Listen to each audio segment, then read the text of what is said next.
Good afternoon, everybody. This is Deeva Gordon with the Deeva Show. And guess what we got going on today? We have Miss LaVetaCam with us today. And we are live. We're live, we're doing an interview, and I know that some of you may have watched an interview that we did previously. However, we're going to come and do this live. Not that COVID is dead, but the bottom line is that we have to move on, with life. Things happen. We got to start treating this thing like the flu and not like the plague as we were before, and just move on because we have to live life. We can't stop living. So this is a Deeva Show. I am Deeva Gordon of DEU Productions LLC, and you're watching the Deeva Show on Sador Radio. And we have our special guest here, Miss LaVetaCam. Want to say hello? Yes, hi guys. Thank you so much for having me again. Okay. Much appreciated. Thank you. It's a pleasure to be here. I love doing interviews and I love you. We've noticed that that's almost 10 years, been in and out, there's the circuit together. So yes, indeed. And I just speaking on that alone, as we're going to talk about intertwined later, but we have intertwined quite a bit in the industry, and a lot of us do in Philadelphia. And that's an amazing thing because we get the opportunity to be the part of a lot of different projects.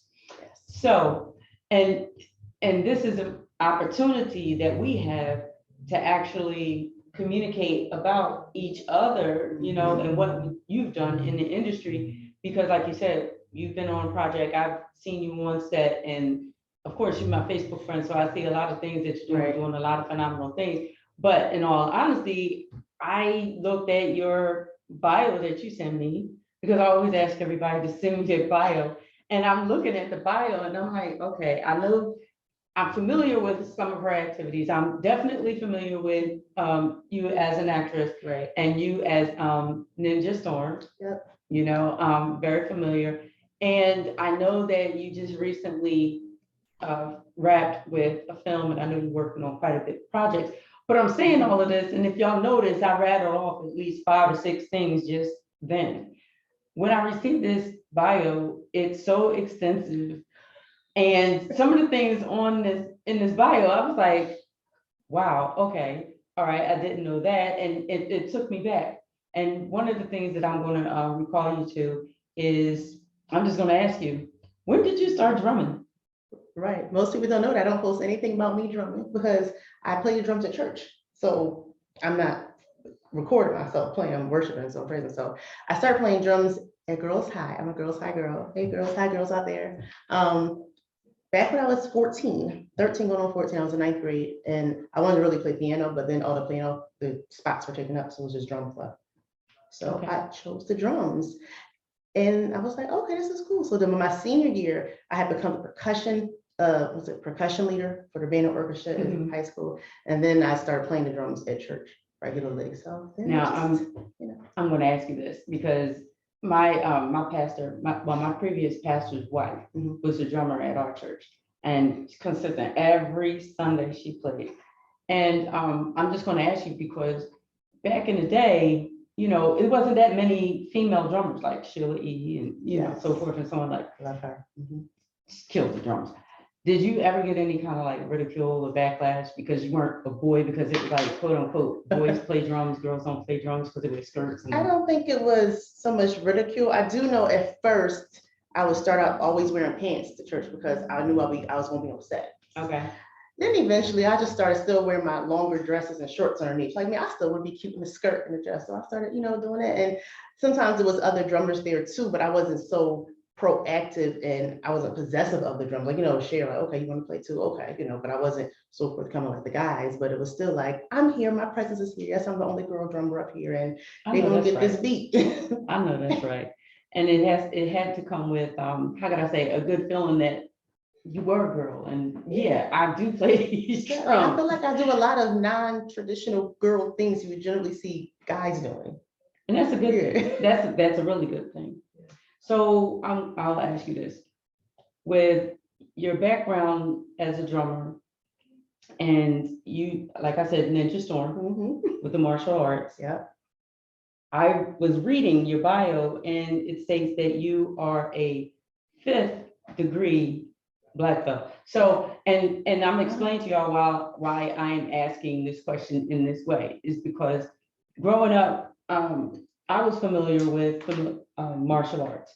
However, I was not familiar with the fact that there were different degrees to black belt. I thought that once you got the black belt, you was the ish and that was it. Like, Right. oh, I'm black belt. It's literally levels to this. But you turn around and be like, oh, you black belt. You're like, yeah, well, I'm black belt. How about that? So tell us about, your journey with the martial arts. Where did it start? And if you can help us to understand what does it mean to be a fifth degree black belt? So it's definitely, it's in the genes. So my uncle does martial arts, I watched my uncle do it, and my dad. So my dad taught me my brothers first in the basement. I was 11 years old to teach us, because we always see my dad go out to class and be like, when are you going to teach us? So he started teaching us. So that's where I loved it. I was like, okay. And it was still more predominantly males in the class, it's still more of a, I guess, a guy's sport, but girls do it. And I kept at it, first I was in a kids class. My dad was afraid he was going to get hurt, and eventually got to the adult class. And we just did it. And I love the fact of just being able to roughhouse, I guess, because my dad had always been teaching me playing around at home, making sure I could defend myself. He wanted to make sure I could always handle myself no matter what. So I was used to grappling and roughing, and kicking, and just learn the basics of all the, techniques and stuff. And then when I was 19, I took my first black belt test. It was right. I remember I was a sophomore at Temple, and I took my test, had to break a brick and everything, because you couldn't pass the test unless you broke a brick. You had to do a dive rope over something to come up and break the brick. It was one of those red, the bricks. How did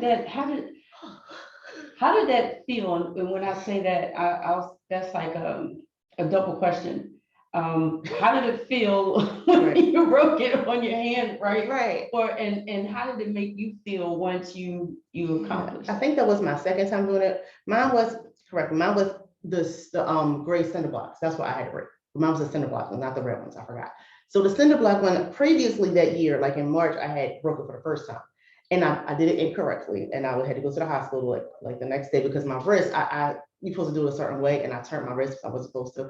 So that was a practice one. By the time I got to my test, I did it again. But during that point, I had to overcome the fear, I don't want to hurt my hand again. If I play mind over matter and all that stuff, you got to be in the zone and the key flowing, like the breathing flowing and the focus. And yeah, it hurt, but you got the adrenaline going, and you you got to do this. You can't get your belt unless you break this. So you just gonna go over, and they say don't stop at the brick. You go through the brick to the ground. So you just, because if you stop, that's when you hurt your hand. You want to go through it completely. Okay. Did you have to do that for each black belt? No. So then after that, I didn't really take any more black belt tests. I just got promoted every 2, 3, 4 years. Like whenever the sensei would get us, say, okay, you're ready to be promoted. And most times it's a surprise. Oh, wow. Yeah, most times surprise. So now I work my way up to 5th degree black belt. So I'm a master now. When I became, I think, 4th degree, I was a master. So 1st degree is just basic black belt, I guess. And then 2nd degree, what's second? Probably around the same. I think you're sensei to 3rd. And 4th degree, you're a master. 4th and 5th, you're a master. So I'm still a master. So that was kind of cool. I recall you mentioning that you had to endure multiple fights. I did. Tell us about this multiple fight and how they went, and it was all at the same time. At the same time. With the breaks. Okay, so I never even told you guys the name. So the school is called, we used to be called Robinson Academy of Martial Arts, under my uncle, Dr. Timothy R. Robinson. He's a grandmaster. So that's a 10th degree, by the way. Okay. So I believe that's the highest. You just go grandmaster today. So Al Robinson, that's my dad. So that's my first teacher. So within all of that, now the school is called Black Lions Fighting Systems. And so it was a 25-man challenge they had. So I was the first female in my dojo to do it, and I was determined to do it. And you basically 25 rounds, 2 minutes each. So for about a year or so, I was training with the other guys to work my stamina up, and because that was just a lot of fighting. They teach you how to breathe, and before we used to go down and practice together for 4 hours at a time, once a month. We just intense training of doing 2 hours worth of just cardio, running up and down miles, and just they had us do weird things like throwing axes into the trees and different things like that, and just running and diving, getting over your fear. They made me run and jump into a pool. I can't swim. I still can't swim, but they made me run and jump and flip into the pool. Different things to get you over your fear, the mindset. And then by the time we got to it, I was always so exhausted, but my day, I did all my rounds. I think I did like 3 or 4 or 5 in a row. Then you get like a 2 or 3 minute break, then you back up again. So Yeah, it was just yeah, a lot of them. see. Yeah, it was a lot. I felt That's a so lot. accomplished. By the time it was over, I could barely stand. I think I had a busted eye. I think my lip was busted. Yeah, the leg on my lip was busted. I was like, I remember standing there, it was over. I was just shaking because I was in so much pain and like, that was worse than the blood cell test, actually. Wow. I can't even begin to imagine. Well, congratulations on all of that. Thank you. I mean, that's uh, an accomplishment and a half. And that, I mean, that's just one portion Right. of your background, you know, one portion of your story. So I know that at some point you decided to start training.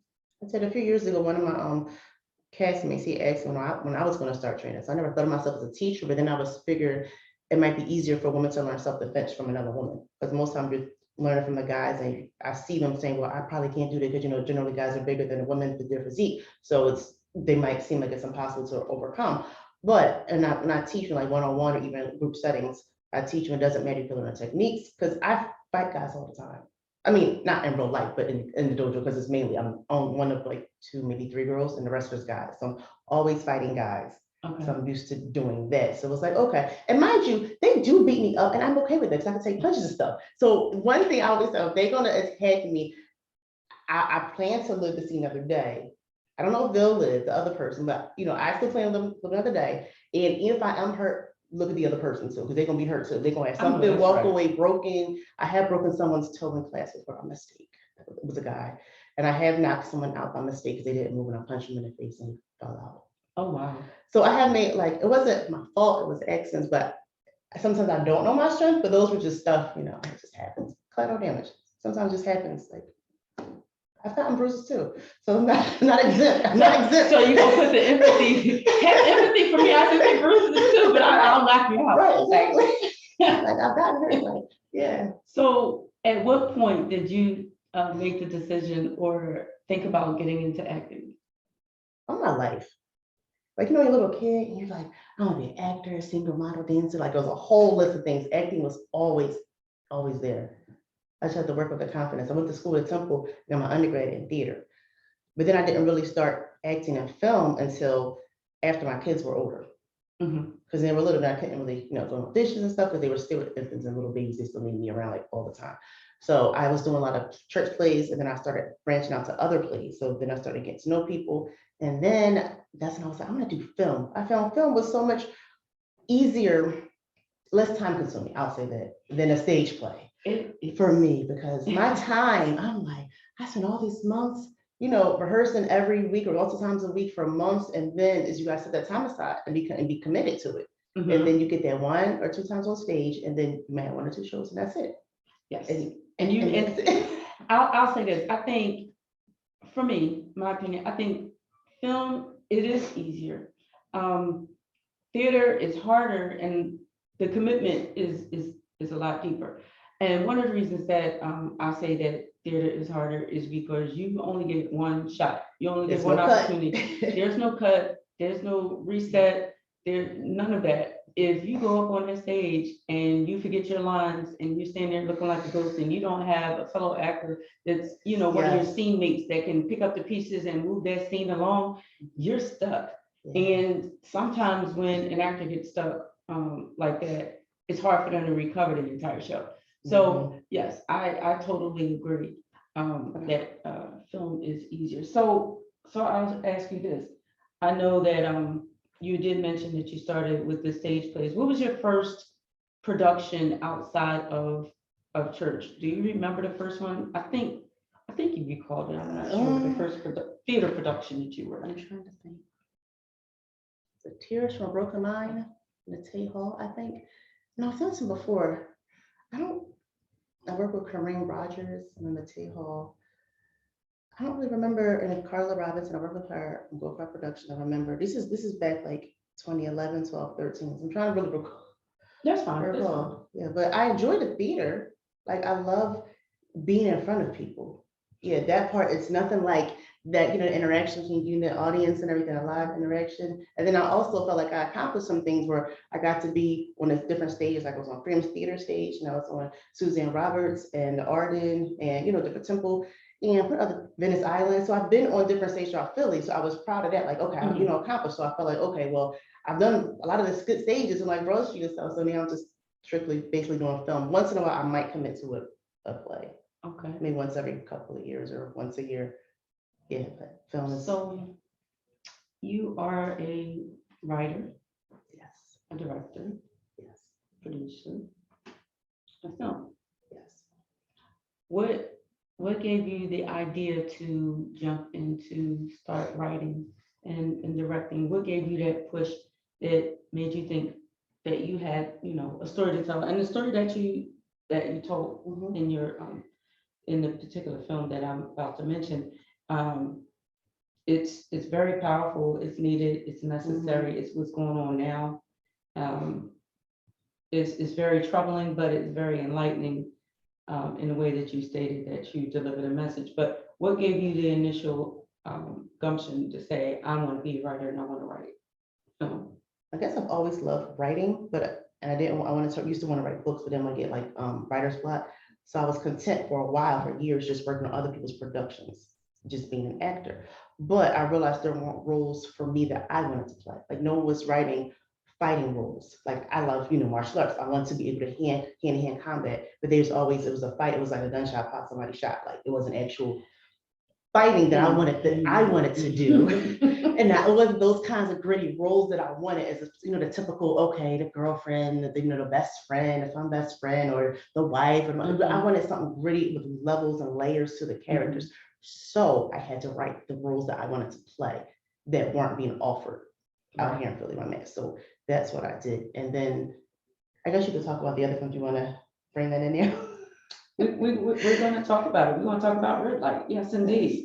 Congratulations on winning your award at the Philadelphia Urban Film Awards. Congrats to you too. Thank you, thank you, thank you. You look beautiful. Thank you so much, and so did you. It was a magical evening with so much talent in that room. It was unbelievable. And we all hadn't seen each other so in person, that many people, all of us together since COVID, really. Yeah, because we had a whole bunch of what, 2.5 years. right. It's been a while. So Jimmy just did a great job getting us all together. So thanks for that, Jimmy. It was a great evening. Seeing everybody, like you said, everybody shining out there. Indeed, everybody was was so positive with each other. So tell us a little bit. Of course, not much because you want, you know, right. Just the core a little bit because you want people to definitely check it out, and y'all will be checking out Red Light. I'm just letting y'all will be checking out Red Light. Yes, Red Light. That is my baby.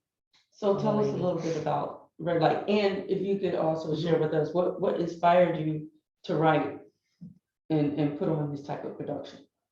It didn't start out this way, I guess. So Red Light is about human trafficking. That's basically what it's, human trafficking awareness. And it wasn't my initial intention to bring awareness to it. It started out because I had a short play, No Games, with the Five Shorts Project. And I had actors who, you know, they might have had like smaller roles. And I really was just wanted to thank them to write bigger roles. And I wanted Miss Karen Waller Martin. I love her. So I asked her, you know, what kind of role hadn't she played? So she said she was always, you know, sometimes typecast as the nice grandmother or mother or principal, teacher, stuff like that. And she wanted something to show her, you know, just the gritty. Exactly. So I made her this role called Queen. Her name is Queen Madame Lorraine. So she's the head of the organization, the boss of the human trafficking organization. And so she's, when you see her, is not your typical Miss Karen that we all know and love. She's nasty.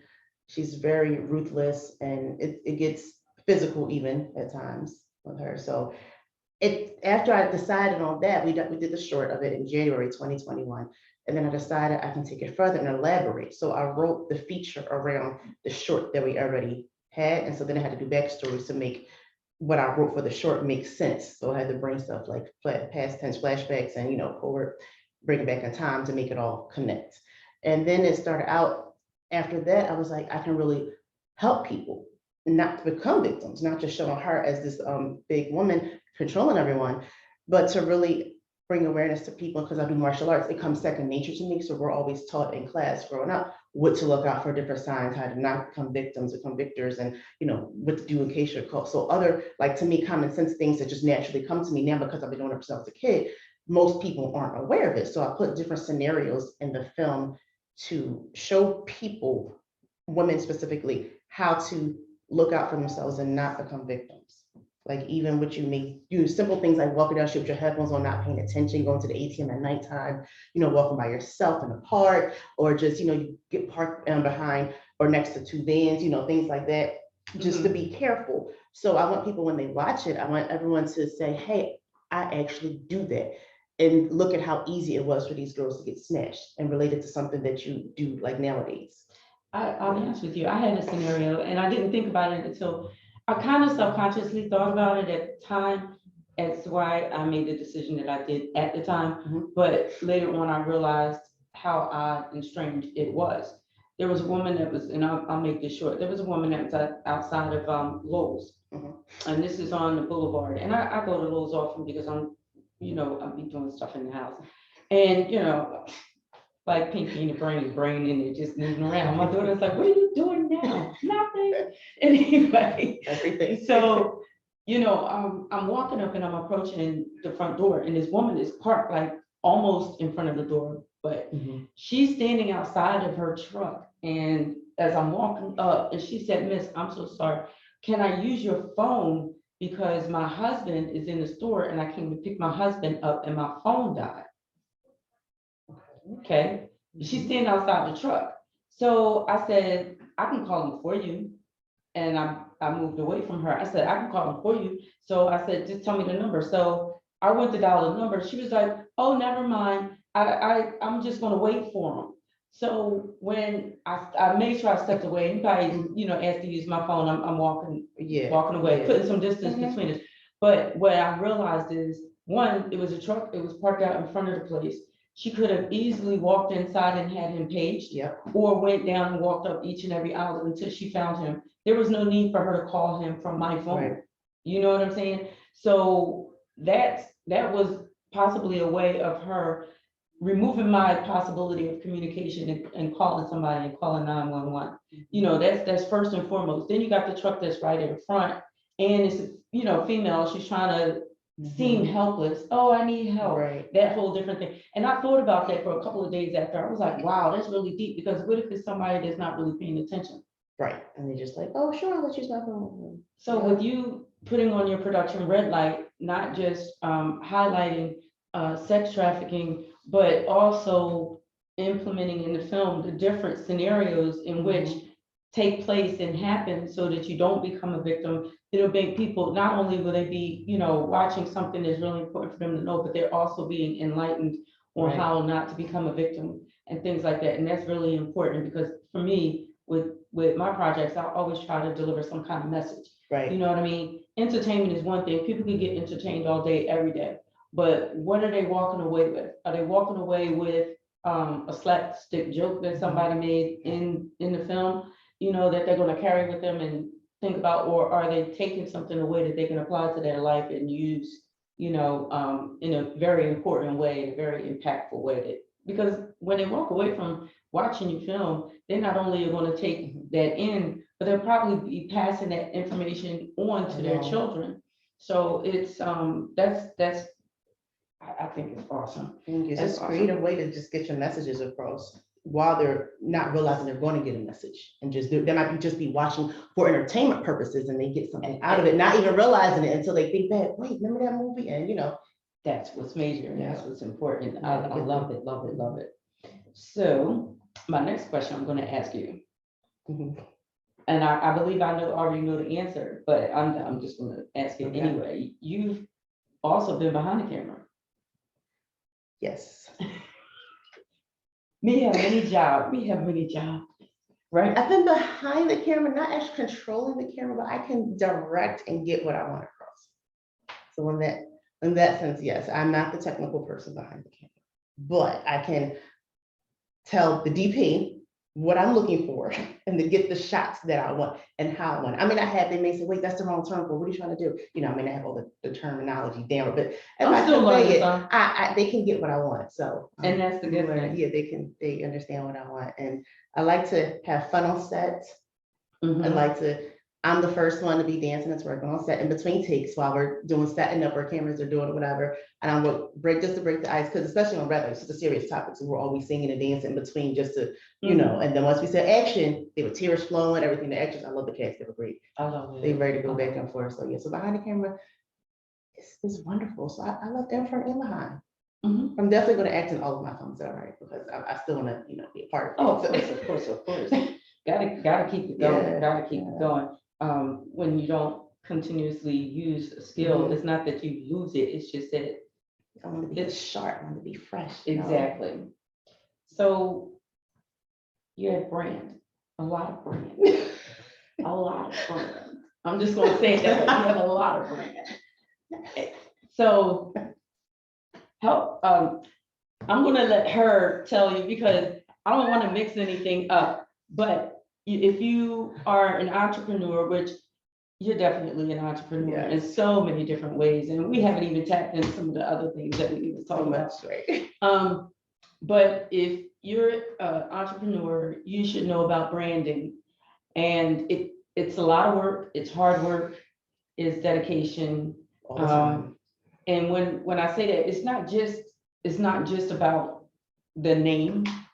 When it comes to your brand, it's so many things that you have to take into account when it comes to it. And one of the main things is that, you know, making sure you get your brand out there, make sure it's good representation, make sure no negativity is attached to your brand. Yes. You have to protect it at all times in every possible way. And some people, you know, don't, if you're not in that realm of branding, some don't understand it, you know, and I'm just going to break it down for me because DEU, I've had DEU for quite some time, and it doesn't matter whether we are on stage, on film set, or where we are, it's certain behaviors that I expect, you know, always communicate with respect, you know, always treat property with respect wherever we use a location or whatever. Don't leave no trash, don't leave, you know what I'm saying? Whenever you're communicating with somebody and you're under the DEU brand, whether you're talking to each other, you don't ever disrespect each other. I don't allow the backbiting and all that.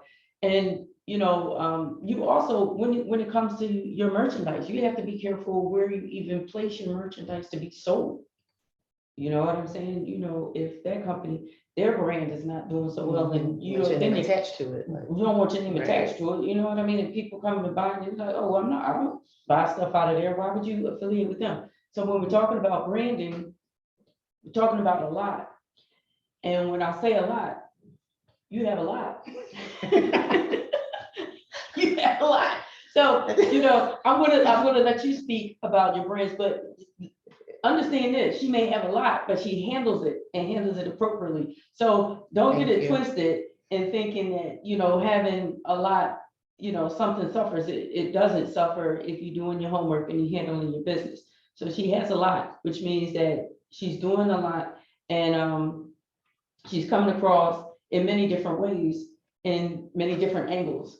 So I'm gonna let you tell them about. But that's good you said that, because some people say, oh, you gotta focus on one thing, but you have a whole lot of different things. Like people, you may know me from doing martial arts, Storms of Defense, that's the name of that one. And then other people, they also know I'm out there crazy, I'm on set acting a fool, cutting up. On set, they know me as that acting. They also know me as the director. Then they know me also, I do administrative services. I have a master's in business as well. So some may not know that. So I have that business, SaaSanized, Simply Administrative Strategic Solutions. So I help other entrepreneurs. They may be good at what they do at their craft, but they may not be good at like the accounting part or the human resources part, just the other administrative duties that come along with it to help propel their business to the next level. So that's where I come in. So I do admin stuff too. So I do consulting. I'm currently working on, I was paying invoices right before I came here actually for another client of mine. And then I'm also editing a book for another client. So I'm doing different things. And then in between that, I'm also doing the private sessions for the self-defense, doing that. And then in between that, I have people calling me for proposals and, you know, saying, hey, can you produce our film? So I'm doing that. That's Lady Ninja Storm Productions, by the way.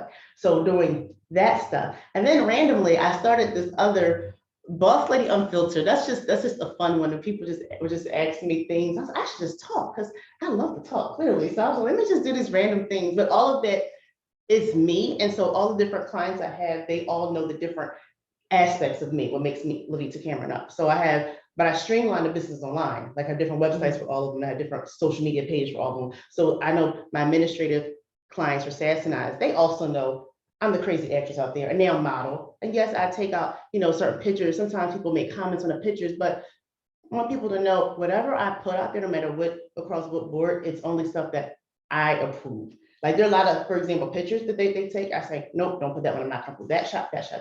So the ones that's out there is ones that I approved it. And I said, okay, it's for my brand. That's like you said, you want your brand to look a certain way. I want my content to look a certain way. So whatever's out there, I'm never ashamed of whatever I put out there, never ashamed of who I am. So I make sure they know, yes, this is me as the actress, this is me as the model, but I'm also the mother of 2 teenagers, 14 and 16-year-olds. So I do mom things too. So I'm out there chauffeuring my kids around. They got a girlfriend, my son, my daughter's in camp. So I'm doing, mommy things too in the mix of this. So all of that makes up my whole brand. So I try to give people a complete person and not just think I'm one way, like, oh yeah, she's just a stern person. She's a nurse, she does admin stuff. Oh wait, she acts too. Oh, she also does producing and she directs. Oh yes, I do that. And I know how to fight. I do all of that. That's still me.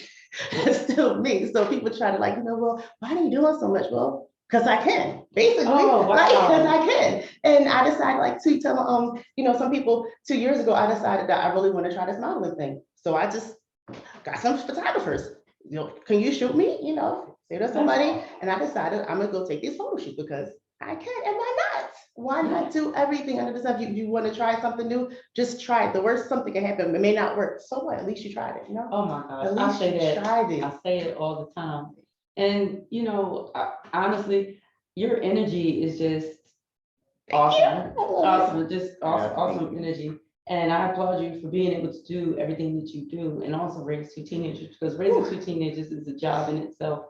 I think that all moms should have a mom brand. I'm just saying, because you do so much. You do first job in the course of a day, and just trying to do everything that you have done. But my question to you is, how do your children handle mom being? Well, I'm gonna say this. You made a comment earlier when you said, you were saying like you're all over the place and you're doing a lot. You do, I think I wrote a post the other day, and like you said, they're asking you why you're doing it, and you're saying why not. Somebody asked me, said to me, you're always so busy. And for me, I'm like, why do you have so much free time? Because every time I turn around, you're asking me to go to the mall because you're going to check out a couple of things. One thing I don't do is window shop. I don't have time for that. I'm not going and looking at things that I may want to buy later. I buy when I need. I walk in the store for something specific, and if it's there, I get it. If it's not there, I leave. I don't have time to just be walking around and just doing racks like this. You want me to go and out to eat? That's fine if it fits into my schedule. But like you said, the busy thing, you're working, you're pushing forward, you're pushing past, you're doing positive things, you're working towards something. Now, if it was a business meeting, I wouldn't mind going out to eat, but I don't have it. I'm sorry, I don't mean to sound like disconnected. I understand. But some people have so much time, they're just sitting around doing nothing, and it's like, they get upset when you say that you don't have the time to do nothing with them. I've missed so many birthday parties and events this year, not on purpose, not because I love my friends. I mean, I had the money to do. I gotta pay kids need things. I'm still a mom first. I gotta pay for other stuff. I'm like, no, I can't make this. I'm upset, or I gotta my kids. It's just so many things, and I can't make everything. But my true friends, I explain it to them so they understand. But I don't have, like you said, free time. People say, when are you free? I'm never free. Don't calendar, if it's first come first serve, I can make availability on it, give me a specific date and time, and I will pencil you on the calendar, literally. But I'm never free. I'm sorry. The funny question I get is somebody will call me and be like, do you work tomorrow? Listen, I work every day. Every single day. I work every day, right. And my thing is, if I tell you that I'm not on somebody else's clock, just because I'm not on somebody else's clock, I'm on my own clock. Exactly. So don't think because I'm not going in to this I'm other not still doing job my work. that now I'm free and available to do what you want to do. No, how about you call me and say, listen, I was thinking about, us going here or going here or doing this or doing that. Are you available? That's how you ask the question. Don't Yes. ask me, do you have to work tomorrow? I'm working now. I'm working 24/7. I could send somebody an email at 4 o'clock in the morning, 3 o'clock in the morning. I'm always working. I'm always doing something, working towards my goal. So that whole thing of I feel you. Because then they want to, also they ask me and rephrase it. They say, okay, well, let me know when you're free. Again, I'm never free. I can't let you know when I'm free because I am never free. Like business meetings, I rarely date. It's just like, oh, I'm never free. Are we going to business meetings? Sure. thank you. Let's go Yes. out. What are we talking about? I have my notebook, my pen carry everywhere. All right, this meeting, we're gonna talk. We're gonna make money together. What are we doing? And then some of my friends, they have full-time jobs. I just do my entrepreneur stuff. So it's not like I get a regular check every 2 weeks. I don't do that. So don't work, don't eat. So I'm always constantly out there following up with clients, working on different things. So my hours aren't like their hours because I might be up 2, 3 in the morning working on stuff just to have stuff done by the morning. And okay, now my morning may be free, but I also got my kids. So it's really free, so it's like Exactly. juggling a whole bunch. It teaches you good time management with entrepreneurship. I'll say that. It time does. management and yeah. So this brings me to this part because, like I said, you have such a positive radiating energy that I can't really even describe. I just try to describe it. I can't describe it. And this is going to sound kind of cliche, but to me, it's like the name Storm just fits. It just fits because you just go at it like, I'm gonna get this done. So that's so funny. I never thought about it like that. So we also know you as Storm. Yes. So where did the name come from? One of my dojo brothers, Drew Johnson, he was one of my mentors. They gave us mentors for the black belts. When I was a teenager, they nicknamed me Storm from X-Men. Okay. Because of how I fight, I guess. They were like, that's Storm. So then when I got my black belt, it said L Storm on here. So Storm, that's just, if they can't say my name, just call me Storm. So if they call me Storm, so then it evolved to, I'm still a Lady Ninja Storm. I have a sword too, a samurai sword. So Lady Ninja Storm became the whole thing. So okay. And then I like what you said, come with a storm. I like that. Yes. I like that. Yes. So, all right. So let's talk more about your acting. So you played a major role in an upcoming TV series. Yes. I know you can't tell me all about it, but give us just a gist. And the name of the TV series is Intertwined, right? It is. And your role is a little dark. I don't know how to describe her. My name is Jen. I don't know what else. She said, my name is Jen. Oh, wow. I work in a barbershop. That's about it. All I'm going to say is you have to tune in. You have to check her out. And Jen, I was on set once and just watching what I saw. I remember. You're going to be entertained very well with Intertwine and her role as Jen.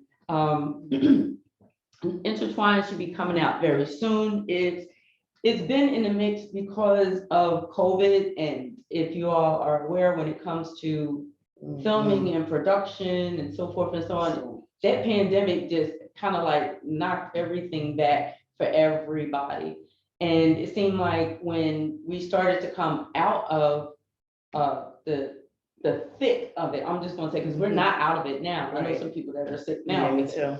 But when we started to come out of the thick of it, just about Philadelphia is full of so many different entrepreneurs and filmers and actors and so forth and so on. So it's almost like as soon as somebody, like if you're watching like what the Bulls run that is in Mexico or whatever, it was almost like when somebody finally opened that door and everybody started to come outside, I'm telling you, it was just like everybody was everywhere.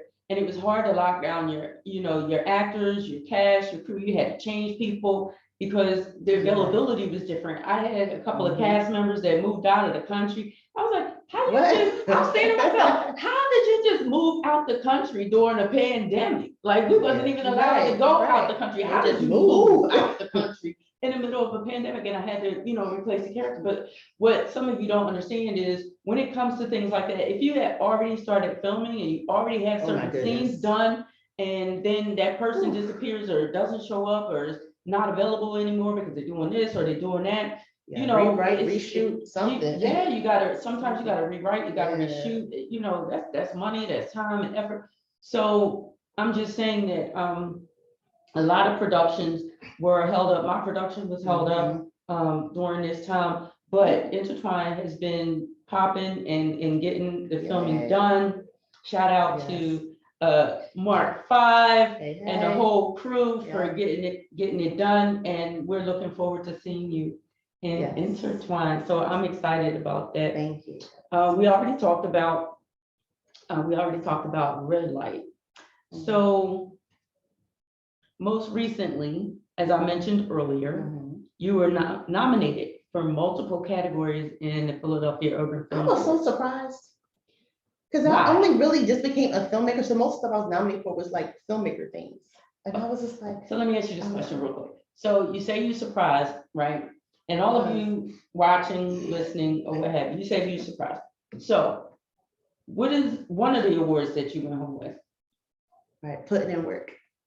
I got to put in work because I am putting in work all the time. Yeah. But so I'm I just was saying, like, so why would you're you right. think that you deserve it? So it was just surprising to see just be nominated. That was an honor. I was like, wow, like acting's nominated for acting too, but I've been acting for a longer time. I haven't been filmmaking for as long. I'm like, oh wait, I got filmmaking categories. That's how I was surprised. Like, wow, it was an honor. It was humbling. It was beautiful. I was like, It was wow. awesome. It was awesome. Oh, Congratulations thanks. again. So we're gonna dig into this and we're gonna start to wrap it up and all. But you have a GoFundMe page for Red Light. Yes. Can you tell them what the Let me see if I can remember. GoFundMe Human Trafficking Awareness Movie. I believe it is Red Light Human Trafficking Awareness Movie on GoFundMe. How soon do you think that we may be able to see Red Light? I was hoping for this summer. It didn't work. So hopefully next summer, because we're still in post-production. Listen, So we're not even going to go there because I started Witness in 2019 and it is now 2022. Yeah. And so many different things get in the way, I things know. happen, but that's what happens sometimes when you see in the credits and so forth and so on and in the literature for the film, they say, oh, this was shot in 2015. And then you don't see it on the screen till 2021. Right. You're like, all right, that was like, how long ago? Like, how come we just seeing this now? Yes, it takes time and money and commitment. It's so much. Can you let our audience know where they can find your work in the future? Yes, you can look on my website, the one's LaVetaCam.com. That's my website where you find all about me, including the films. And my YouTube page is Lady Ninja Storm Productions. And then across Instagram, Facebook, LaVeta Cameron or Lady Ninja Storm, whatever. They'll take you to each other. But LaVetaCamera.com. So I'm sure that your pages are connected, but I'm gonna give our audience. You see how many is on it? That's why I said. All right, so I'm gonna give our audience different platforms in which they can reach out to you. And what I'm getting ready to rattle off now is Instagram alone, and then we're gonna move on to Facebook. Okay, so I'm getting ready to give y'all Instagram. Okay, so get your pen and pencils ready and just make your column.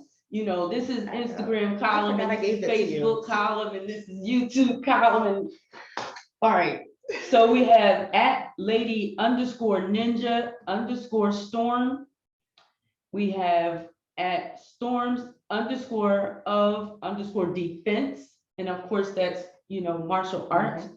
And then we have Sassanize, and that's at SASSINIZE. And what was that one for? That's administrative work. That's administrative work. Consulting. Yes. Okay, so all of you filmmakers out there that need someone on your set that's going to handle paperwork. So, because I'm telling you, wearing all of the hats is stressful. It's very stressful. Lighten your load. Yes. Hit her up. So again, that's at SASSINIZE. And then we also have Lady Ninja Storm Productions. So that's for the productions, and that is at lady_ninja_storm_productions. And then we have at Storm Sets, that's STORMSETS, Storm Sets. And that Yes. one is for, I didn't even talk about that one. I forgot. Sorry. that's for set designs and stuff, right? No, that stands for Storm Sets Showcase Entertainers and Talents, like helping them when they need stuff with, sorry, I forgot. I do a lot of stuff and that's the one I help. They start coming to me, ask me to make sure they have all their stuff together, like they got their resumes together, and for acting, I'm not a manager, but I get their stuff together so when they submit, they look proper, because it's casting director too. I get, emails and it just look like, this is what you submit. Oh, yeah. So Yes. just the proper protocol, how to look professional all times, yes. And a headshot is definitely what it is, a headshot, not an image of you getting out of a car. Right. With gold chain on. Right. Yeah, I got one of those, just getting out of the car with a chain on. And Yeah. I was like, that is not a Not a headshot. And you can also contact her on www.LaVetaCameron.com, and that's LaVeta Cameron, CAMERON.com. Now we're going to go to Miss Cameron at LaVetaCameron.com, and it's MS Cameron at LaVeta, and that's LaVeta Cameron.com. So y'all finished with the website, y'all finished with the Instagram. So y'all ready? We're going to go down the Facebook column. So the Facebook column is at LaVeta Cameron, entertainer, Storms of Defense, Sassanize, which is simply administrative strategic solutions, Lady Ninja Storm Productions, Storm Sets. And YouTube, you can check her out, Lady Ninja Storm Productions, and on Linktree, which is linktr.ee/LaVeta_Cameron. That was a mouthful, thank you. It's all right. I brought my water. That's a mouthful, thank you, yes. So there you have it, that's my brand. LaVeta Cameron that's my brand. I am my brand. This is Deeva Gordon with DEU. You were tuning into the Deeva Show with Miss LaVeta Cameron. I'm just saying, at this point, while we do have all of the platforms that we rattled off and named here, I'm almost positive that you can Google Miss LaVeta Cameron and her platforms will come up. So if you didn't get it all down all at one time, don't stress, don't worry. Just go on Google. Google is a spy, and they're definitely spies. They're everywhere. So you'll be able to go in there and you'll be able to pull her up. I thank you so much for being a guest on my show. Thank you for having me. It's been a joy, a pleasure. Thank you. Indeed, indeed. And I'm telling you, you are such an inspiration to so many. And definitely our women filmmakers and entrepreneurs that are out there doing the doggone thing. And no, you don't have to focus and concentrate on one thing. You just exuberate your talents however they come along. That's what you're supposed to do. Exuberate your talents. That's they it. come along. That's it. Yes. All right. Thank you. So this is Deeva Gordon with DEU signing off to you from the Deeva Show. Love, peace, and hair grease.